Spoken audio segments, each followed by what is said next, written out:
नमस्कार।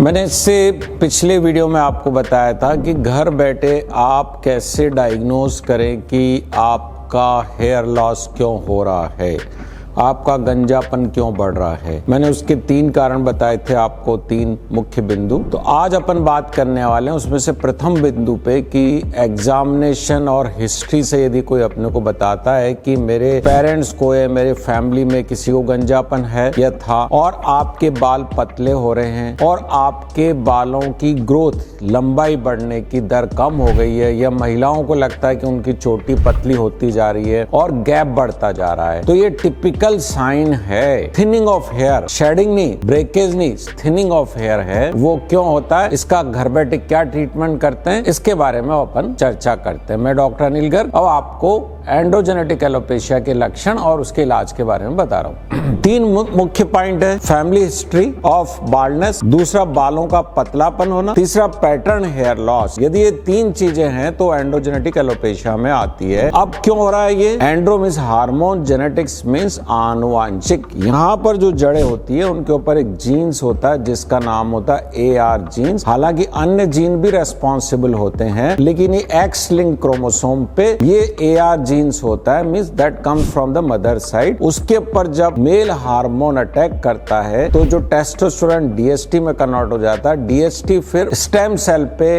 अपना एक्शन दिखाती है, बालों की जड़ों की कोशिकाओं पे इफेक्ट डाल के उनको नेगेटिव सिग्नल देती है और उसके अंदर एपोप्टोसिस होता है। सेल की संख्या कम हो जाती है जो बाल बनाती है और पतला बाल बनने लगता है और इस पतले बाल को हम मिनिचराइजेशन बोलते हैं। ये मैंने आपको लक्षण बताए, कारण बता दिया क्या होता है। अब मैं बताता हूँ आपको इसका इलाज आप क्या करें। देखिए, ऑनेस्टली स्पीकिंग, एंड्रोजेनेटिक एलोपेशिया यदि आपको है तो आपको डॉक्टर को कंसल्ट करना चाहिए और वो आपको सही इसका ट्रीटमेंट बताएगा। लेकिन घर बैठे आप क्या कर सकते हैं? इसका मुख्य ट्रीटमेंट है मिनॉक्सिडिल सॉल्यूशन, मेल और फीमेल दोनों के लिए, और पुरुषों को फिनेस्ट्राइड गोली भी देते हैं। मैं प्रायकर कम देता हूं और लो डोज में देता हूं। इसके अलावा कुछ लोग यदि फिनेस्ट्राइड नहीं लेना चाहते हैं तो मैं ऐसा नहीं कहता कि ये सब्स्टिट्यूट है, लेकिन कुछ हद तक मदद कर सकता है, जिसमें पंपकिन सीड के कैप्सूल आते हैं, सा पाल्मिटो के कैप्सूल आते हैं, मेथी, दाना मेथी है आपकी, कुछ चीजें ऐसी है, हल्दी है, कुछ ऐसे घरेलू ट्रीटमेंट जो कुछ हद तक आपको मदद कर सकते हैं, लेकिन वो कंप्लीट रिप्लेसमेंट ऑफ फिनेस्ट्राइड नहीं है। मिनॉक्सिडिल सॉल्यूशन आपको लगाना है, पुरुषों के दिन में 2 बार लगाना, महिलाओं को 1 बार लगाना है 5%। इसके अलावा आप और क्या कर सकते हैं? इसके अलावा आपको आपके ब्लड के इन्वेस्टिगेशन करा सकते हैं। यदि आपके विटामिन कम है, विटामिन B12, विटामिन D, तो आपको करेक्ट करना चाहिए। महिलाओं में यदि फेरेटिन की कमी है तो उनको या तो ओरल या इंजेक्टेबल लेना चाहिए। और ये ट्रीटमेंट लंबे समय चलता है, ऐसा नहीं है कि शॉर्ट टाइम में चलता है। एंड्रोजेनेटिक एलोपेशिया पे मेरे बहुत सारे दूसरे यूट्यूब्स बने हुए हैं, आप उनको देख सकते हैं। अब कुछ पेशेंट मेरे पास पिछले समय में आए इतने सालों की प्रैक्टिस में, जो कहते हैं न तो हमको मिनॉक्सिडिल लेनी है, न हमको फिनेस्ट्राइड लेना, हमको तो कुछ भी नहीं करना है, हम कोई गोली वोली नहीं खाएंगे, आप हमारे को कोई घरेलू इलाज बता सकते हो क्या? ऐसी स्थिति में बता रहा हूं मैं आपको, लेकिन ये स्टैंडर्ड ट्रीटमेंट नहीं है, समझ गए आप? बिल्कुल क्लियर। ऐसे में आप घर बैठे क्या कर सकते हैं? लाइफ स्टाइल में परिवर्तन, अच्छे से सोइएगा, ज्यादा टीवी मोबाइल मत देखिएगा, ज्यादा कंप्यूटर पे मत रहिएगा, डेली कोई भी एक्सरसाइज करिएगा, वॉकिंग करिएगा। डाइट के अंदर आपको बैलेंस डाइट लेनी है जिसमें कार्बोहाइड्रेट, प्रोटीन और फैट हो बराबर मात्रा के अंदर। ऐसी डाइट हो जिसके अंदर मिनरल्स हो, मल्टीविटामिन हो, फ्रूट जूसेस हो, और सबसे इंपॉर्टेंट है मौसमी फ्रूट। आपको 2 मौसमी फ्रूट आपको प्रतिदिन खाने चाहिए। इसके अलावा आप ड्राई फ्रूट्स खा सकते हैं। फिर कुछ लोग जो हॉस्टल में रहते हैं, चीज अरेंज नहीं कर सकते हैं, या बॉर्डर पे रहते हैं, पुलिस में रहते हैं, तो उनके लिए मैं बहुत सिंपल चीज मैं बताता हूँ। गुड़, चना, मूंगफली या सत्तू के लड्डू बना सकते हैं। कुछ मोरिंगा के लड्डू भी आने लगे हैं आजकल। सत्तू के लड्डू में आप कुछ ड्राई फ्रूट्स भी डाल सकते हैं, उनके छोटे छोटे लड्डू बना सकते हैं मेडिसिन की तरह। तो 1 लड्डू आप डेली ले लो, तो ये भी आपका एक घरेलू आपका इलाज। फिर आप सिर पे लगाने के लिए यदि ऑयल की बात करते हैं तो मैं आपको कहूंगा महाभृंगराज तेल सबसे अच्छा तेल है। वो ओरिजिनल कहीं से आप मालूम कर लीजिएगा, किसी बैच से कंसल्ट करके, और महाभृंगराज तेल का आप उपयोग कर सकते हैं और ये इफेक्टिव है। ये मैं अपने एक्सपीरियंस से कह रहा हूँ और इसके ऊपर कई साइंटिफिक पेपर भी है। इसके अलावा कुछ बोलते हैं कि भाई फिनेस्ट्राइड हम नहीं लेना, तो इसका कोई छोटा मोटा कोई रिप्लेसमेंट है तो जैसा मैंने अभी बताया, पंपकिन सीड है, सा पाल्मिटो है,